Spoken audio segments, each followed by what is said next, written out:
Bienvenidos, viernes otra vez, estamos contentos, ustedes saben, de lunes a jueves nos ocupamos de la actualidad los viernes, hacemos lo que más nos gusta, hablamos sobre libros, compartimos lecturas, le preguntamos a gente que sabe bastante más que nosotros sobre qué leer, nos interesamos por otros asuntos, se llama Esta Noche Libros y estamos muy felices por hacerlo esta noche porque tenemos dos invitados especialmente buenos. La primera entrevista es a un historiador que nos encanta, amigo de la casa, casi nos animamos a decir, Felipe Piña. Sacó un libro extraordinario del que también vamos a hablar sobre las mujeres en la historia argentina. Por lo menos te vas a enterar, porque algunas calles se llaman como se llaman, digo, si no lo sabés, y algunas cosas más, por cierto. Y le pedimos además que nos construyera una pequeña guía para entrar a la historia argentina. Libros que lo ayudaron a él a pensarla o a conocerla en su tiempo. Guía sobre historia argentina, nada menos que por Felipe Piña, y una de las escritoras más importantes del momento, como dice en el mundo editorial, al que yo voy conociendo a poco, una bestseller parece. Marcela Serrano, buena escritora, viene también a contarnos 3 libros que marcaron su vida y a hablar también de su nueva novela, que no es una novela, es un nuevo libro. Eugenia Sicabo. ¿Cómo le va, Racín? ¿Cómo le va? Muy bien. Yo me acostumbré al saludo. ¿Tu batea es? Mi batea es para gente que tiene madres sobreprotectoras. Ah. Traje 2 novelas. 2 novelas. La idea es que faltan bateas en las librerías, escritores está bien latinoamericanos, pero vos necesitas por ahí algo para el momento en el que estás viviendo y esto en este caso es la historia de una madre católica y una madre judía, ambas igual de sobreprotectoras. No sé si te toca, fíjate. Te haré un chiste de humor negro porque la mía se murió, pero me parece que no corresponde. Muchas gracias. Para huérfanos de madre vale, ¿no? Sí. Ok, perfecto. Vale. Felipe, muchas gracias por venir. Hola, ¿cómo te va, Gerardo? Bien, gracias en serio. No, un gusto. Muy contento. A ver, tenemos varios temas, pero el primero, antes de meternos en la cuestión de la guía, tiene que ver con Mujeres tenían que ser, que es el nuevo libro de Felipe Piña, en el cual vas pensando, yo dije la Argentina, pero en rigor arranca de bastante antes, historias de mujeres que durante estos 200 años fueron marcando a fuego al continente, al país. Gracias por venir. No, por favor, un gusto. A ver, yo empiezo al revés, no, ¿y por qué lo escribiste? De todas las mujeres sobre las que escribís acá, ¿cuál fue de la que más te enamoraste como personaje? La que, si tuvieras que un día separarla y hacer un libro sobre eso, una película... Hay varias, pero una que me enamoró muchísimo, que ya la conocía, Virginia Volten, una anarquista maravillosa, una mujer que fue la primera mujer en armar una manifestación en recuerdo de los trabajadores muertos en Chicago, los mártires de Chicago, y además de hacer una publicación fantástica que fue La Voz de la Mujer, impulsada por ella en el año 1896, un año antes que la aparición del gran periódico anarquista que fue La Protesta. O sea, se adelantó un año a la aparición de ese gran periódico, que centenario ya, La Protesta, y un periódico donde se defendían los derechos de la mujer, se luchaba por el fin de la explotación, todos los temas del anarquismo clásico, y se agregaba una cuestión muy interesante que era incluso el cuestionamiento de los compañeros anarquistas o de la izquierda, que ellas decían tenían un doble discurso, ¿no? Eran muy libérrimos y muy amantes del amor libre y de las libertades de la mujer en las barricadas y en las tribunas y en los panfletos, pero en la vida cotidiana eran autoritarios, patriarcales, no le daban bola a los chicos, dejaban que la mujer se haga cargo de todas las tareas de la casa. Entonces un eslogan interesante era ni Dios, ni amo, ni marido, ¿no? Sumando al clásico ni Dios ni amo, ni marido tampoco, ¿no? Bueno, era una mujer muy aguerrida que participó en todas las luchas por las reivindicaciones sociales, no solamente de la mujer, de los trabajadores en general, y una compañera también de ella, como Juana Rouco, que fue una organizadora de la huelga de inquilinos, de ahí mujeres maravillosas que fueron las que llevaron adelante esa protesta de los sectores más humildes de la capital, que vivían en condiciones infrahumanas en los conventillos, ¿no? La huelga consistía en no pagar el alquiler, que eran muy caros, y reclamar por las condiciones de higiene, de vivienda, ¿no? Que eran espantosas. Y la huelga la llevaron adelante las mujeres y los pibes de la ciudad. Su estandarte eran las escobas, fue la famosa Marcha de las Escobas, para barrer la injusticia. Algo hermoso, ¿no? Extraordinariamente poético. Que termina esa marcha mal con la muerte de un chico, un adolescente de 15 años, Miguelito Pepe, que se había destacado como gran orador en esas marchas, bajo las balas del coronel Falcón, ¿no? Personaje del que siempre hablamos y que tiene la calle más larga de Buenos Aires después de Rivadavia. Curioso. El coronel Falcón. Sí. Aún, por supuesto. Sí. Bueno, después muchas de... Perdón, a propósito de nombres de calle, mucha gente quizás no sepa por qué vive en la calle Manuela Pedraza. Manuela Pedraza, una grosa. Que ese nombre sí nos gusta. Sí, una grosa. Está la historia contada extraordinariamente bien aquí en el libro. La tucumanesa, o sea, la tucumana. Salté de calle a calle porque sí, pero bueno, la mujer para mí era una calle, hasta que leí. Es interesante, ya fíjate vos ahí el rol que se le daba a la mujer, que era acompañar a la tropa, acompañar a su marido. Recordemos que los fusiles eran de un solo tiro, necesitaban asistencia para cargarlos rápidamente, y entonces Manuela acompañaba a su marido, que muere en el combate en las invasiones inglesas, alcanzado por una bala inglesa. Ella, sin dudarlo, toma el fusil y sigue peleando, con muy buenos resultados, bajando a varios enemigos, y ahí recibe nada más y nada menos que un ascenso y un nombramiento militar por parte del rey. Una de las pocas personas nombradas directamente por el rey. Se le asigna una pensión, hasta ahí todo bien, pero por supuesto después esa pensión no la va a cobrar, y desaparece en la historia hasta más o menos la década del 60, donde nos volvemos a enterar de ella, que a través de un juicio de desalojo, porque estaba en la absoluta miseria, y aparece desalojada de un conventillo, la querida Manuela Pedraza, que pasó a la historia también gracias a la voz de otra tucumana como la Negra Sosa, ¿no? En Mujeres Argentinas, ese hermoso disco. Sí, señor. Estamos hablando de Mujeres Tenían que Ser, el nuevo libro de Felipe Piña. Enseguida vamos a preguntarle por los libros que eligió para esta guía sobre la historia argentina. Digo, si querés pensar la historia argentina, informarte, leer, enseguida vamos a pedirle a Felipe que nos cuente qué trajo, porque siempre pedimos ese trabajo. En este caso, para la historia argentina es la segunda vez que pedimos una guía. El primero fue a Bayer y ahora a Felipe, y me parece que entre los dos, si no aprendés es porque no querés a esta altura. Ahora, yo estaba preguntando, hay una cierta discriminación, ¿no? Porque hay un 3x1, pero no hay un 5x1. No. ¿Hay una cuestión política ahí en el... Sí, ya hemos superado esa etapa. El 5x1. Sí, 5x1, no, eso no. Después, bueno, ya desde el regreso de Perón hemos decidido que estuvo mal eso. Mejor, sí. Entendimos que estuvo mal. Sí, completamente. Se nos vino en contra. Pero porque el general lo dijo, si él no lo hubiera dicho, hoy sí. La sección se hubiera llamado 5x1. Se nos vino en contra eso. A veces. Sí. Felipe, algunas preguntas más sobre el libro. Sí. Muchas veces pasó en la historia que las mujeres participaron de la generación de hechos históricos importantes, pero después no pudieron disfrutar de los beneficios. La Revolución Francesa. Hablo en el libro de la querida Olimpia de Goyos, ¿no? Esta mujer tan valiente que entendió muy bien de qué se trataba la Declaración de los Derechos del Hombre y del Ciudadano. Sintió que no era para ella, era para los hombres, que eran ciudadanos, porque las mujeres no tenían derechos civiles, y por lo tanto redactó muy prolijamente 17 artículos de los derechos de la mujer y la ciudadana, lo que le vale lamentablemente la guillotina, ¿no? O sea, es perseguida por el sector más progresista de la revolución, fíjate vos, los jacobinos, ¿no? Claro. Y bueno, así que ahí aparece también una contradicción importante en este doble discurso que ya se había visto también con el tema de la esclavitud.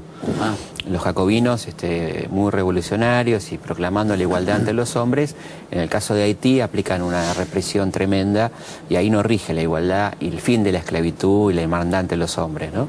Así que es interesante ver esto también, ¿no? ¿Y cuando empieza la actividad política después de la Revolución de Mayo en Argentina, sucede algo parecido? Sucede, porque las mujeres, la pregunta frecuente es por qué las mujeres no participan activamente en la revolución, porque no las dejan tener cargos. La mujer no accede a la política, a cargos políticos. Por lo tanto, es conspiradora, acompaña en redacciones de volantes, acompaña en colectas, en lo que la dejan hacer, ¿no? Y hay mujeres muy interesantes en esa época, como Mariquita Sánchez, ¿no? Que está muy lejos de ser la mujer donde se cantó el himno, la casa donde se cantó el himno, cosa que ni siquiera sabemos si es verdad, porque eso viene de una leyenda provocada por el cuadro de Subercaseaux, ¿no? Que se pintó 100 años después, un pintor chileno. Pero sí sabemos que fue la primera mujer a los 17 años que logra que un virrey le dé permiso para casarse con quien quería. contrariando todas las reglas de la época donde se arreglaban los matrimonios por conveniencia, por ejemplo, ¿no? Otra película. Sabemos que fue la mujer que critica duramente a la Iglesia Católica y a la educación española. Habla de 300 años encadenados, ¿no? Donde le echaba mucha culpa a la Iglesia de por qué la mujer no podía aprender a la par del hombre y por qué la mujer no podía enseñar, ¿no? Así que esa es Mariquita, la Mariquita que nos interesa. No ajena a contradicciones, como todo personaje histórico, pero muy interesante, ¿no? Y bueno, por supuesto que van quedando al margen, efectivamente. Y hay en el federalismo y en el unitarismo también conductas machistas, aunque, bueno, con personajes femeninos fundamentales como son Encarnación Escurra y Manuelita Rosas, ¿no? Dos personajes que nos llevaría a un programa entero a hablar. Sí, ¿no? Sí, impresionante. Bueno, ahí también, a propósito, dedicas un buen párrafo, algo más que una página creo, a la madre de Rosa. Es decir, muchas veces también las mujeres marcan la historia por cómo han criado a sus hijos luego próceres. Yo digo, con Agustina hasta el Edipo se hacía complejo, porque la verdad que agarrarte un Edipo con esa madre era complicado, y de hecho es una tipa muy brava, muy dura, de un rigor impresionante, mucho más que el padre de Rosa, que es un tipo más tranquilo. O sea, la brava era ella. La brava era ella, la tipa que arreglaba las cuentas, que se peleaba con los acreedores, que cuando le quisieron levantar los caballos para una leva que ella no quiso, degolló a toda una cantidad de caballos impresionante, ella misma con sus manos, que cambió un testamento, más allá de lo que decía un escribano, bueno, no le importaba nada, ¿no? Una tipa durísima con la que Rosa se pelea, y es con ella quien se pelea, y por eso el cambio del apellido, ¿no? La Z a la S, como una especie de rebelión hacia la familia, ¿no? La que lo considera incapaz, porque ella es la que lo manda a trabajar y dice que no tiene condiciones para el mando. Bueno, se equivocó bastante. Agustina. O andás a ver si no generó la reacción. Claro, ¿no? Claro, quizá ahí el otro sacó todo su orgullo. No servís para nada, ahora vas a ver cómo sirvo. Sí. Y la pagamos todo después. Todavía. Bueno, el libro se llama Mujeres tenían que ser, es de Felipe Piña. Está buenísimo. Llega hasta el año 30, de tal modo que intuimos que para leer sobre Evita y las que vinieron después habrá que esperar. Sí. Guía sobre libros de historia argentina. Primero te agradezco el laburo. Yo sé que siempre es mucho trabajo elegir y es un regalo que nos hacen. Muy difícil, porque traté de algo que le sirva a la gente, y algunos libros que se consigan, no todos se consiguen, ¿no? Yo creo que para empezar, este es un no sé si va a molestar un poco. Yo los muestro y vos contás. David Rock es un... Perdón, a tomar nota porque después preguntan, ¿eh? Sí. Ahí va. David Rock es un gran historiador inglés que ha trabajado muy bien la historia argentina. Su especialidad fue el radicalismo, el movimiento obrero, pero acá hizo este libro extraordinario que es un manual de historia argentina, excelente libro. No porque uno coincida plenamente con lo que dice, pero es un análisis muy interesante, no digo objetivo, pero realmente serio, sobre la realidad argentina, la historia argentina del año 1516 hasta cuando lo escribe, hasta 1987, muy completo, que para la persona que quiere empezar a leer historia es un muy buen manual. Accesible, bien escrito, no escrito en difícil, digamos. Sí, no está escrito en difícil. Y a la vez para la persona que tiene un nivel de historia es un libro de mucho nivel. O sea, yo creo que la escuela inglesa tiene esta maravilla que tiene Eric Hobsbawm, que tiene Thompson, que son grandes historiadores marxistas, ¿no? Él no es, él es más liberal. Pero tienen como llevan en sus genes, digamos, universitarios, la necesidad de escribir claro, que la gente entienda lo que dicen. O sea, entienden que un intelectual tiene que ser claro a la hora de escribir, ¿no? No tiene por qué, la erudición no tiene por qué ir de la mano con la no comprensión a partir del lenguaje, ¿no? Bueno, muy tentador. Argentina, 1516-1987, David Rock el primero. Sí. Segunda recomendación. En la misma línea, gran profesor en Inglaterra, Firth. Algunos lo conocerán por su libro sobre estudios económicos sobre el federalismo argentino. Gran libro. Y la Argentina, su manual, también es un compendio de historia argentina con muchas ideas muy interesantes, muy claves para entender el pasado argentino. No es un libro de echología, sino más bien de conceptualización de momentos claves de la historia. lo va pensando, claro, lo va encuadrando. Efectivamente, qué cosas nos importan de la colonia, qué cosas nos sirven, cómo se fue gestando la historia de las mentalidades entre nosotros, los conceptos básicos, muy interesante. Por supuesto, con algunos periodos no vamos a coincidir, pasará desde ya, pero el nivel de análisis es realmente interesantísimo, de un tipo que sabe mucho, que supo mucho de la Argentina y que lo expresa muy bien en este libro, ¿no? ¿Se consigue? Sí, se consigue, sí, se consigue. Es un libro agotado, pero que se consigue, el que sabe buscarlo encuentra. El que sabe buscarlo encuentra. Sí, sí. Qué buena respuesta para todos los que se quejan porque recomendamos todo el tiempo libros que no están. El que sabe hay que ponerle onda, ¿no? Hay que ponerle onda, claro. Uno sabe que si camina por Avenida de Mayo, si camina por Parque Rivadavia, dejando de lado todos los CD, los DVD, todo eso, sino que va a los puestos... que tiene que ir. Claro. O si camina por Corrientes, en ciertas librerías. Y además, bueno, ahora tenemos la maravilla, sin hacer un chivo, de una página. Sí, claro, te metes y la compras. Que no hace falta nombrarla, todos la conocen. Mercado Libre. Mercado Libre, ¿no? Que es una gloria, porque uno le ahorra kilómetros de caminata. Totalmente. Y tenés ahí, lo comprás, te lo traen a tu casa, lo vas a buscar. Sí. Aparte encontrás todos los libros. Supongo que los de Alan Paul no, porque... Después del problema, pero salvo los de Alan Paul, todos los demás están ahí. Entra al Mercado Libre y después hay otra página, hago el chivo, pero es una página que es excelente, se llama iberlibro.com, Iber como Iberia, iberlibro.com, que se dedica exclusivamente a libros en español, de América Latina, de España, ahí hay de todo. De librerías de América Latina y de España también, ¿no? Los que escribieron nuestra historia. Miguel Ángel Llena, bueno, un historiador revisionista que en este caso hace una guía muy interesante de los que, de Dian Funes, digamos, nuestro primer historiador, pasando por Mitre, Levene, todos los que escribieron la historia, cuenta sobre sus libros principales, los enfoques, desde una crítica interesante, pero la verdad que a la vez sirve como una gran reseña para que conozcan a los principales autores de la historia argentina, ¿no? Es un muy buen libro de Llena, un interesante escritor de nuestra historia, ¿no? Mitre debe ser la mitad del libro, ¿no? Y Mitre es una parte muy importante. Tipo imprescindible. Mitre es un tipo imprescindible. Le contás que nunca escuchó hablar del tema. No, pero ya que quiero parar un poquito en los que vamos nombrando. ¿Le contás que nunca escuchó hablar del tema qué aportó el relato de Mitre a lo que hoy conocemos de la Argentina? Aportó a la investigación histórica. O sea, el tipo, para hacer la vida de San Martín, cruzó los Andes, por ejemplo, ¿no?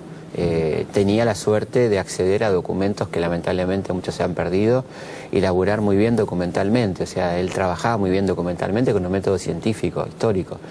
Y el libro es un gran libro, la historia de San Martín. Igual que la historia de Belgrano. Después, evidentemente, se puede criticar su ideología, lo que él pensaba. Yo creo que de Mitre es mucho más criticable su acción política que su tarea como historiador, ¿no? Es decir, y sobre todo que hay, como pasa con Sarmiento a veces, que la crítica es una crítica de solapa, porque poca gente se toma el trabajo de leerse 1100 páginas, 800 páginas, ¿no?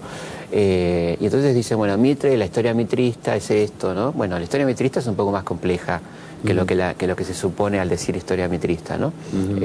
Yo no soy mitrista, no hace falta que lo aclare, pero debo reconocer que estamos en presencia de uno de los tipos claves para entender la historia argentina sobre lo que ha girado la historia posterior, porque es una fuente inexcusable, o sea, hay que recurrir. Vos volvés ahí. Y sí, para ver ciertas cosas sobre la vida de San Martín, sobre la vida de Mitre, sobre documentos claves de la independencia, ¿no? Americana en un caso, Argentina en otro, son libros imprescindibles, sin duda. Un tipo de una enorme inteligencia, muy polémico, muy peleador, un bravo, un tipo que manejó la política argentina durante 50 años, ¿no? O sea, había que ser, ¿no? Hay que hacerla. Claro. Bueno, chicos, saquen una hoja. Tulio el Perindongui, Vida y Muerte de la República Verdadera, de lectura obligatoria de la facultad. Para mi gusto, el historiador argentino vivo más importante que tenemos, con quien no coincido muchísimas cosas, pero la verdad que es un monstruo, ¿no? Sí, ¿no? ¿Por qué este libro? Este libro lo traje en realidad porque no encontré Revolución y Guerra. Que es el que querías traer y queríamos hablar de él. Revolución y Guerra es uno de los libros más importantes de Tulio Perindongui, pero también, que cuenta las claves para entender cómo se formó la clase dirigente en Argentina a partir de la Revolución, ¿no? Es decir, cómo se fue conformando la clase de los estancieros, los comerciantes, cómo se fue imbricando poder político con poder económico, cómo el saladero fue clave para la riqueza agropecuaria argentina, porque la vaca se aprovechaba completa, los terrenos empezaron a valer más, bueno, un montón de cosas. Y además la construcción política, lo va contando cómo se construye la política. Y en este libro, que habla de un periodo clave, que es el 10 al 30, esta colección es excelente, es una colección de pensamiento argentino que además viene con un CD, con todos los documentos, hay distintos autores, y es muy buena, si la puede conseguir completa, vale la pena, ¿no? Hay libros de Chiaramonte, de Beatriz Arlo, en sus buenos momentos, cuando escribía cosas interesantes. ¿Ya no te interesa? No, para nada. En esa época, excelente. Los libros de ella sobre el periodo 43-55 de esta colección son excelentes. Así que bueno, Alperín es un tipo, hay que tenerle paciencia con la lectura. Sí. No es el caso. No es el caso del que hablábamos antes. No, nada que ver. Es un tipo complicado para escribir, pero realmente yo lo que hizo la diferencia en la historia argentina, en pensarla desde otro lado, podríamos decir de un liberalismo de izquierda, algo así sería, es sumamente interesante, ¿no? Uno más. Uno más, para mí el mejor escritor, historiador marxista de la Argentina, de todos los tiempos, Milcíades Peña, un hombre que reúne muchas cualidades. Primero, sus libros son documentos, está basado absolutamente en documentos. Esta es una colección de 9 libros, la era de Mitre, la era de Roca, Antes de Mayo. Se consiguen en la calle Corrientes, si se apuran los consiguen. Puedo decir en qué librería inclusive. Sí, claro. Una que se llama Tomás, que está frente a ¿cómo se llama? La Churrasquita, que vendría a ser Corrientes y Libertad. No sé, pero con referencias gastronómicas yo llego a todos lados. Corrientes y Libertad. A sí. mí... Sí, por eso. Yo te llego. Bueno, ahí están los libros, están en Lorraine, también en la librería Lorraine, están. Un tipo que tiene un extraordinario sentido del humor, usa mucho la ironía en sus relatos, y extraordinaria laburo documental, donde no hay nada sacado de contexto, vas a encontrar el documento completo, no hay esas cosas, esas truchadas de cambiar el sentido a partir del cambio de una coma. ¿Se usa? Se usó en una época, lo usó cierto revisionismo en algún momento y cierto liberalismo en algún momento, ¿no? Ya no se hace, ¿no? No, yo creo que por suerte ya no se tolera, ¿no? No, es imposible. Y además, gracias a Lelutier, digamos, aprendimos todos que el cambio de una coma cambia completamente el sentido de una frase. Es cierto. Cambiando una coma cambias completamente el sentido. No coma o no seguido quiere decir otra cosa, ¿no? Una cosa es casi una afirmación, otra cosa es una negación completa, ¿no? Entonces, cambiando una comita, vos cambiás completamente. ¿Cómo lo enseña Lelutier? Tenés razón. Lelutier en ese sentido fue muy didáctico, ¿no? Y acá hay una chapita, pero que se consigue muy fácilmente en sus distintas ediciones, Rozas del extraordinario y nunca bien ponderado Lucio Víctor Mansilla, ¿no? Uno de los más grandes escritores. ¿Quién fue?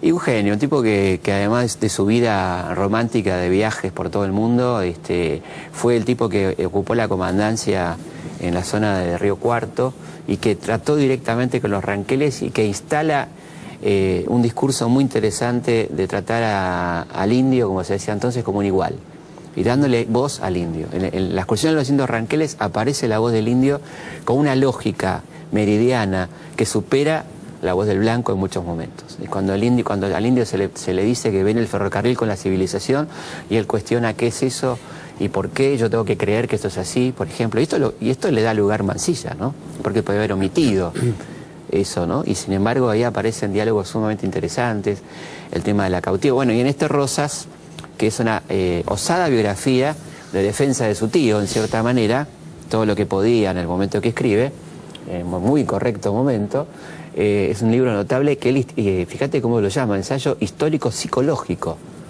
Palabrita bastante nueva para la época, ¿no? Estamos hablando de la década del 60, 70 del siglo XIX. Un gran escritor, Lucio Mansilla, ¿no? Independientemente de lo que podamos opinar de su vida política, extraordinario escritor y gran cronista con sus cacerías, entrenó sus memorias, un tipo que conocía muy bien todo el mundillo de la política, la alta sociedad, vivir en París al estilo argentino, que quería decir estilo rico, viajando por los países árabes, bueno, todo ese exotismo, ¿no? Y a la vez es el tipo que cuando viene, no sé si tenemos un ratito más, pero... ¿Tenemos? Es una anécdota muy importante. Sí, entonces cuando viene de todo este viaje desesperado, lo llama a su tío, el tipo quería descansar, ¿no? Lo llama a su tío Rosas para leerle una cantidad impresionante de páginas de su discurso a la legislatura, que sabía Rosas que no iba a leer porque vienen las tropas de Urquiza avanzando a Caseros. Y él sabe que todo eso es inútil y que está escuchando algo póstumo, pero a la vez un momento histórico que no se quiere perder. ¿Y cómo mide el tiempo? Con 7 platos de arroz con leche que trae Manuelita, y escribe Los 7 platos de arroz con leche, que es uno de los cuentos más extraordinarios que puedas leer de historia, donde el tipo hace todo este cuento junto, ¿no? ¿Qué le pasa a Rosas? ¿Qué le pasa a él? ¿Cómo transcurre el tiempo? Está llegando Urquiza, se acaba el rosismo, se acaba... ¿Qué va a hacer él de su vida, no? Todo eso. ¿Y eso dónde está? Eso está en los relatos de Mansilla. Se publicó muchas veces. Si no, en internet lo encuentran seguro. Los 7 platos de arroz con leche está en internet. Sí. Está en la biblioteca Clarín, por ejemplo, la digital. Así que lo ponen en Google y ahí lo tienen. La verdad, me encantó.